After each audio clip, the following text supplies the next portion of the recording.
दोस्तों नमस्कार। लोकसभा चुनाव 2024 का अंतिम पहर आ चुका है। कल 7वें यानी अंतिम चरण का मतदान होना है। देश भर की 57 सीटों पर कल वोट डाले जाएंगे, जिसमें से उत्तर प्रदेश की 13 सीटें भी हैं। बिहार, छत्तीसगढ़, पंजाब, हरियाणा, कई और राज्य मिलाकर के 57 सीटों पर मतदान होना है। और अब मोदी जी तो कन्याकुमारी जा चुके हैं, मेडिटेशन कर रहे हैं। इधर इंडिया अलायंस अपनी तैयारी कर रहा है। इस बार विपक्ष ज्यादा गंभीर मुद्दों पर अडिग और लगातार प्रहार की मुद्रा में दिखाई पड़ा।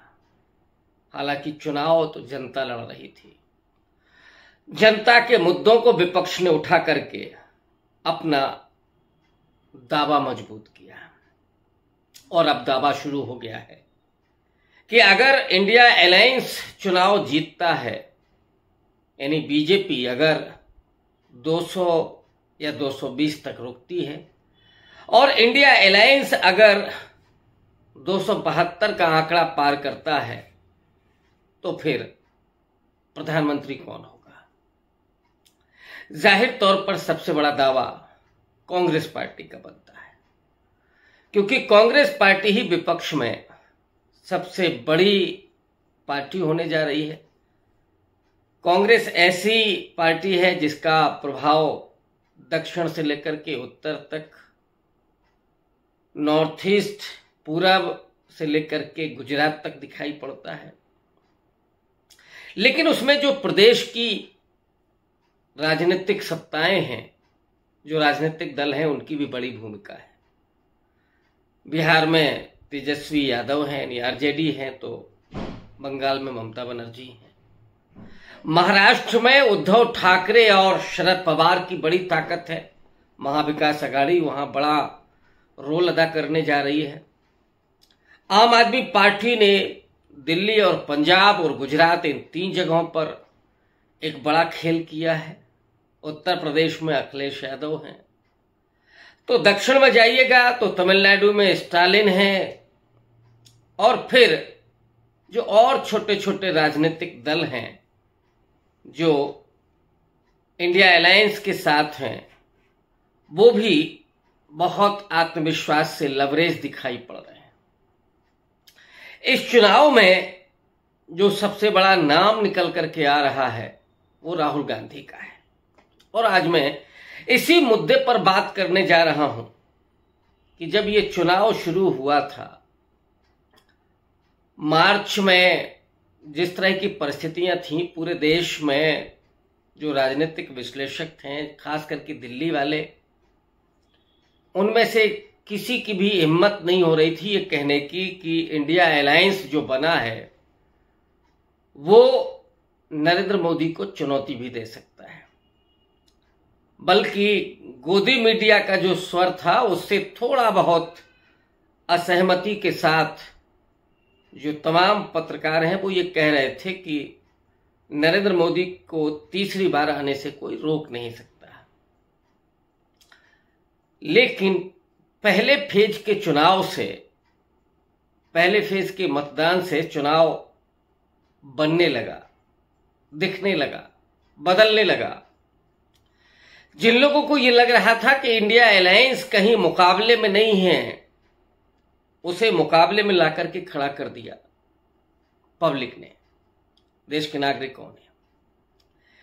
लेकिन असल में जिसके पीछे इतनी बड़ी भूमिका थी लोगों को यहां तक लाने में और अपना मन बनाने में, मोदी जी मन की बात कर रहे थे, लेकिन जिस एक व्यक्ति ने लोगों के मन को वास्तव में चुनाव के लिए तैयार किया और जो नरेंद्र मोदी के 10 साल के कार्यकाल का आकलन था जिसको पहुंचाया, वो राहुल गांधी।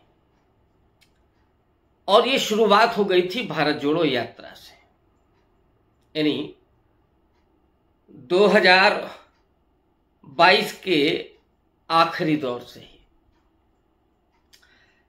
राहुल गांधी ने डरो मत के नारे से जो भारत जोड़ो यात्रा शुरू की कि देश नफरत से बटा हुआ है और उसको एकजुट करने की जरूरत है, वहां से कॉन्फिडेंस बिल्डअप हुआ लोगों का। स्वरा भास्कर ने अपने एक वक्तव्य में जिस बात को रेखांकित किया, बड़ी मार्के की बात, उन्होंने कहा कि हमने 2014 से डरना सीखा।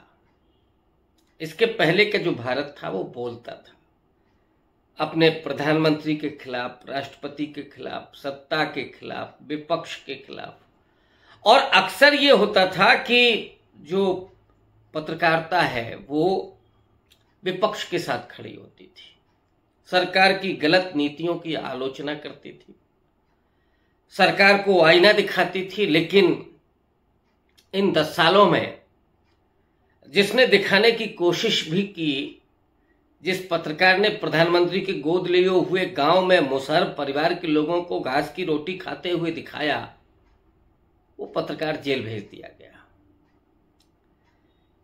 जिस पत्रकार ने सरकार की तीखी आलोचना की, उस पर एफआईआर दर्ज हुई। और उत्पीड़न का आलम तो यह था कि किसानों से लेकर के दलितों, आदिवासियों, महिलाओं, मैं बहुत बार ये बातें कह चुका हूं, फिर नहीं दोहराऊंगा। मणिपुर आप याद कर लीजिए, महिला पहलवान आप याद कर लीजिए, किसानों का आंदोलन आप याद कर लीजिए। आम आदमी की जिससे कभी परवाह नहीं हुई, आप कोरोना काल को याद कर लीजिए, लॉकडाउन को याद कर लीजिए, आप जो नोटबंदी हुई थी, लोग लाइन में लगे थे, उनको याद कर लीजिए। राष्ट्रवाद के मुद्दे को जिस तरह से छद्म तरीके से भुनाया जाता रहा राजनीति में, उसकी असलियत क्या है ये आप लद्दाख में चीनी सैनिकों के घुसपैठ से लेकर के भारतीय सैनिकों के हताहत होने तक को आप याद कर लीजिए। वो पूरा जो परिदृश्य था, वो परिदृश्य राहुल गांधी की भारत जोड़ो यात्रा और फिर न्याय यात्रा जो अगली शुरू हुई उसके जरिए सामने आता चला गया। और राहुल गांधी इस पूरे चुनाव के असली हीरो बनकर के खड़े हुए।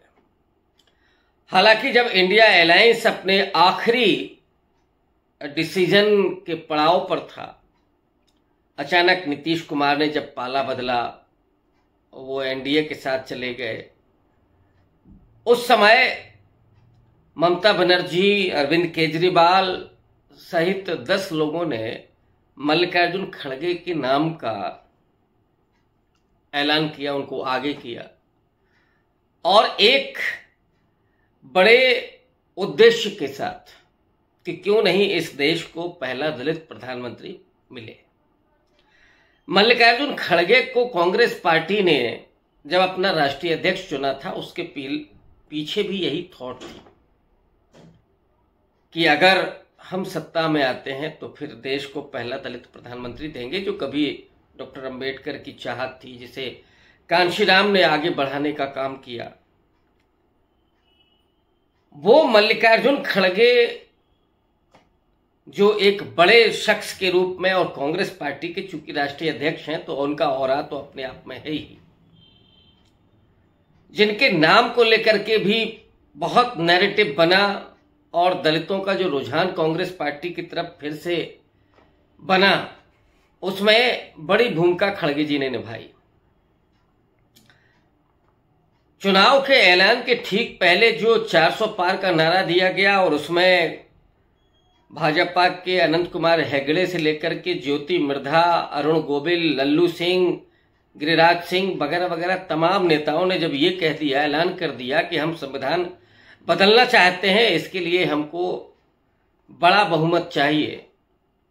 जो जमीन पर चर्निंग चल रही थी पिछले 5 साल से, कम 5 साल से, जहां साप्ताहिक सभाएं दलितों के बीच में, पिछड़ों के बीच में हो रही थी और संविधान बचाने को लेकर के जो चिंताएं थीं और जो वहां पर शपथें हो रही थीं, जो वहां पर संकल्प दोहराए जा रहे थे कि हम किसी भी कीमत पर जान की बाजी लगा करके भी संविधान की रक्षा करेंगे, और डॉक्टर अंबेडकर को याद किया जा रहा था।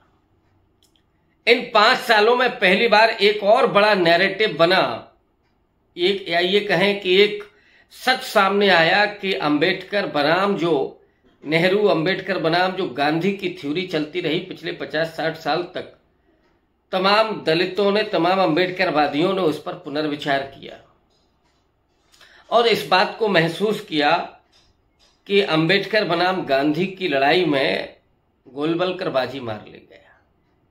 सावरकर हिंदुत्व के जो पुरोधा हैं उनका थॉट सामने आ गया और यहाँ हिंदू राष्ट्र की मुनादी की जाने लगी और घोषित तौर पर जो तमाम गेरुआधारी थे, जो सो कॉल्ड पार्टियों से संबद्ध हैं, अप्रत्यक्ष प्रत्यक्ष रूप से, तमाम बाबाओं की मैं बात नहीं कर रहा हूं, बहुत सारे अच्छे साधु भी हैं, लेकिन जो राजनीतिक दलों के साथ संबद्ध हैं वो ये कहने लगे कि साहब आरक्षण खत्म कर दिया जाए दलितों पिछड़ों का, जो ये कहने लगे कि हम तो ब्राह्मण में पैदा हुए हैं और बाबा बाद में हैं, ब्राह्मण पहले हैं। ये सब जो डिस्कोर्स चल रहा था उसने और ज्यादा चौकन्ना किया दलितों को, पिछड़ों को, कि हमें शूद्र बनाने की, अछूत बनाने की जो साजिश की जा रही है और महिलाओं पर खुलेआम जो अत्याचार हो रहे थे, उन अत्याचारों को जिस तरह से नजरअंदाज किया जा रहा था, उससे चिंता बढ़ रही थी। इसी परिप्रेक्ष्य में ये पूरा चुनाव हुआ और इसने बाजी पलट दी और अब इंडिया अलायंस का अपना दावा शुरू हो गया है कि वो सरकार बनाने जा रहे हैं। खड़गे जी ने एनडीटीवी के अपने इंटरव्यू में कहा कि हमारी पसंद तो राहुल गांधी होंगे। तो क्या अगले प्रधानमंत्री राहुल गांधी होने जा रहे हैं? इंतजार कीजिए, देखिए 4 तारीख को नतीजे क्या आते हैं। शुक्रिया।